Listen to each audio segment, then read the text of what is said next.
بے نمازی کی نحوست۔ ایک مرتبہ حضرت عیسیٰ علیہ السلام کا گزر ایک ایسی بستی سے ہوا جس میں نہایت سرسبز و شاداب اشجار لہرا رہے تھے اور صاف ستھرے پانی کے چشمے ابل رہے تھے۔ بستی والوں نے حضرت عیسیٰ علیہ السلام کی انتہائی عظمت و تعظیم کی اور حضرت عیسیٰ علیہ السلام کو اس بستی میں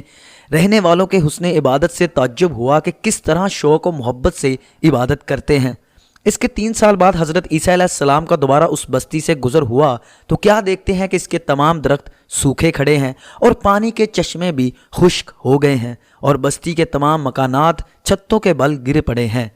اب اس بستی کا یہ حال دیکھ کر حضرت عیسیٰ علیہ السلام کو انتہائی حیرت ہوئی تو اللہ نے وحی کے ذریعے ان کو مطلع کیا کہ اے عیسیٰ علیہ السلام، اس بستی کے اجڑنے کی وجہ یہ ہے کہ ایک مرتبہ یہاں سے کسی بے نمازی کا گزر ہوا جس نے بستی کے ایک چشمے سے منہ دھو لیا، جس کا نتیجہ یہ ہوا کہ بستی کے تمام چشمے خشک ہو گئے، درخت سوکھ گئے اور مکانات ویران و تباہ ہو گئے۔ اے عیسیٰ علیہ السلام، جب نماز کا چھوڑ دینا دین کے ڈھہ جانے کا سبب ہو سکتا ہے تو پھر دنیا کی ویرانی کا کیوں نہیں؟